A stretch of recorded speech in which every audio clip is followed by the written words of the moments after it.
কি বানাচ্ছো এখানে? আজকে দেখো এখানে বানাচ্ছি পনিরের কাবাব, পনিরের ছোট ছোট টিক্কা কাবাব যেগুলো বলে, পনিরের টিক্কা কাবাব। মানে বিয়ের পর প্রথমবার এই যে এই রান্নাঘরে চলে এসেছি। আজকে হবে হচ্ছে কাবাব। এই দেখো এখানে আমি যার জন্য নিয়ে নিয়েছি পনির স্ম্যাশ করে নিয়েছি, একদম পনিরটাকে সুন্দর করে গ্রেট করে চটকে একদম মিহি করে নিয়েছি। এবার এর মধ্যে কিছু দেবো, এর মধ্যে এখন দিয়ে দিচ্ছি হচ্ছে এই যে শুকনো লঙ্কার এই যে গুঁড়ো, একটু এটা ঝাল ঝাল না হলে না পনিরের ইয়েটা ভালো লাগে না। তার মধ্যে আমি দিচ্ছি হচ্ছে এই যে একটু জিরের গুঁড়ো। দেখো রান্নাগুলো না আমি আমার মতন করে করি, খেতে খুবই টেস্টি হয়।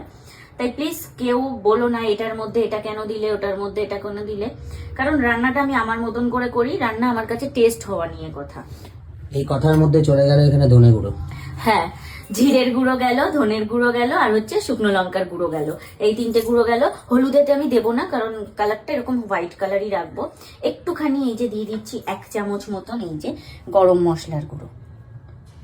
পনিরের সাথে গরম মশলাটা খুব ভালো যায়, গরম মশলার গুঁড়ো দিচ্ছি। এই পেঁয়াজ কুচোগুলো দিয়ে দেবো, একটুখানি ইয়ে হবে, ভালো হবে টেস্টটা খেতে, না হলে একদম রোখা সুখা লাগে। পেঁয়াজ অ্যাকচুয়ালি যত মিহি করে কাটা যাবে তত বেশি টেস্টি হয় এই খাবারটা, একদম মানে ফাইন চপড। তার সাথে দিয়ে দিচ্ছি এই যে কাঁচা লঙ্কা, একদম এগুলো আমাকে একদম চটকাতে হবে, কারণ পেঁয়াজটা ফাইন চপড নয়, পেঁয়াজটা আমাকে একটু গলাতে হবে, মানে নরম করতে হবে। এইবার এর মধ্যে দেব হচ্ছে গোলমরিচের গুঁড়ো, একটু বেশি পরিমাণে গোলমরিচের গুঁড়ো দিতে হবে, যাতে মুখে গিয়ে গোলমরিচটা ঝাল ঝাল লাগে। 1.5 চামচ মতন দিয়ে দিলাম। আর আমি পনির এখানে নিয়েছিলাম প্রায় 250 থেকে 300 গ্রাম মতন পনির নিয়েছিলাম। তো এই সমস্ত জিনিস দিয়ে দিলাম। এর মধ্যে আর কিচ্ছু দিতে হবে না, দিতে হবে একটু লবণ টেস্ট অনুযায়ী। এই যে একটু লবণ দিলাম, এই যে ধনেপাতা কেউ যদি দিতে চাও দিতে পারো, আমার কাছে ধনেপাতা আছে কিন্তু এখনো কাটিনি। আমি লাস্ট অব্দি দেখবো, যদি আমার মনে হয় আমি দেবো তাহলে ধনেপাতা আমি অ্যাড করব, আর না হলে আমি ধনেপাতাটা অ্যাড করব না। তবে তোমরা অ্যাড করলেও করতে পারো, খুবই ভালো লাগে। কাবাবটার নাম আমি বলতে পারছি না, কাবাবটা আমি আমার স্টাইলে বানাচ্ছি সুন্দর করে। এখানে এই যে আমি এটাকে চটকে চটকে এর সাথে মিশিয়ে নেব। এটা অনেকক্ষণ ধরে ইয়ে করতে হবে, বলো এটাকে চটকাতে হবে, মানে পাতি বাংলায় যাকে বলে অনেকক্ষণ ধরে এটাকে চটকাতে হবে। গোল্লা গোল্লা আলু সেদ্ধর মতো পাকাচ্ছে তখন। এইবার দেবো পনিরের শেপ। এই দেখো শেপ আমি অলরেডি ওখানে দিয়ে দিয়েছি কতগুলোর। কিভাবে দিয়েছি এবার তোমাদেরকে চলো এইটা করে দেখাই। এই যে হাতের মধ্যে এরকম মন্ড করে নিয়ে সুন্দর করে এই যে হাতের চাটুতে চেপে চেপে আগে এটাকে শেপ করতে হবে। এই যে গাটা যেন একদম প্লেন হয়, আর এই যে আস্তে আস্তে আস্তে আস্তে করে ঘোরাতে হবে, এরকম এরকম করে। এই যে চাকার মতো, চাকার মতন। এই যে সাইডটা সুন্দর করে এরকম এরকম করে দিয়ে দেখো, গায়ে কোনো ফাটা দাগও নেই, কিচ্ছু না, একদম গা পুরো একদম তেল তেল করছে, তাই না? গা যত প্লেন হবে তেল তেল করবে, কাবাবটা ভেঙে যাওয়ার সম্ভাবনা ততই কম থাকবে। আর যত গা এরকম মানে ফাটা ফাটা ফাটা ফাটা হবে, তত বুঝতে পারবে কাবাব ভাজতে গেলেই ফেটে যাবে, ছেড়ে যাবে। এই যে দেখো কি দারুণ শেপ হয়েছে, খেতেও এটা হয় ভীষণ সুন্দর। তোমরা মানে ঘরে যারা চাইছো যে সন্ধ্যাবেলা একটু স্ন্যাক্স খাবে বা কিছু, তোমরা প্লিজ একবার বানিয়ে খেয়ে দেখো, প্রেমে পড়ে যাবে।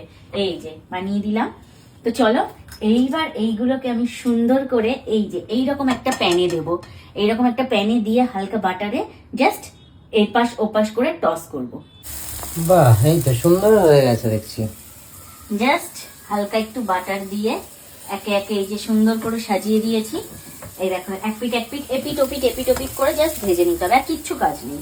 আর এর সাথে যে সসটা বানাবো, শুধু এই সসটাতে ডুবিয়ে ডুবিয়ে খেতে হবে। এর সাথে কিসের সস আছে? পুদিনা? এর সাথে চাইলে পুদিনার সসও খেতে পারো, বা এমনি মেয়োনিজ দিয়েও খেতে পারো, কিন্তু পুদিনার সসটা বেশি ভালো লাগে এর সাথে। সুন্দর হয়েছে, পারফেক্ট, কি সুন্দর শেপ হয়েছে। একটাও ভাঙেনি কিন্তু, দেখেছো? ওয়েল শেপ, একটাও ভাঙেনি, ভাঙতে দিইনি আমি।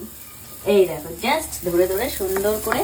আর এইরকম একটা মানে খুন্তি লাগবে, মাথাটা একদম মানে সুচালো। হ্যাঁ, চাপাটি খুন্তি যেগুলো। সুন্দর হয়েছে।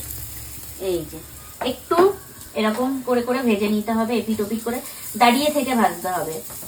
এই যে গ্যাসের ফ্লেম ধরে ধরে করতে হবে, খুব বেশি গ্যাসের ফ্লেম হয়ে গেলে ওই পুড়ে উঠবে, আবার কম হলেও হতে টাইম লাগবে। প্রথমে আমি একটু কম দিয়ে করেছি, যেই দেখেছি এপিটোপিক দুবার ভাজা হয়ে গেছে, দেন গ্যাসের ফ্লেমটা আমি বাড়িয়ে দিয়ে এই যে জাস্ট একটু লাল লাল করে এই যে ভেজে নিলাম। এই দেখো উল্টালেই এরকম লাল কালার হয়ে যাচ্ছে। প্রথম একটু কম আঁচে ভাজবে, তারপর আঁচটা বাড়িয়ে দেবে। কি বানিয়েছি গো, মানে নিজের হাতের উপর মনে হচ্ছে নিজেই চুমুখাই। কি দারুণ যে স্মেলটা বেরিয়েছে। স্বর্ণ নাকে যাচ্ছে, যাচ্ছে নাকে, দারুণ একটা স্মেল বেরিয়েছে। তো এই দেখো আমার পনির কাবাব এখানে রেডি। তার সাথে খাওয়ার জন্য এই যে ধনে পুদিনার চাটনি আর এই যে পেঁয়াজ নিয়ে বসে পড়েছি। রেসিপিটা তো তোমাদেরকে দিয়ে দিয়েছি, একদম সহজভাবে দিয়ে দিয়েছি। কেমন লাগলো অবশ্যই কমেন্ট করে জানিও। আর যদি ভালো লাগে সেম ভাবে বানিয়ে একদিন খেয়ে আমাকে অবশ্যই কিন্তু কমেন্ট করে জানিও।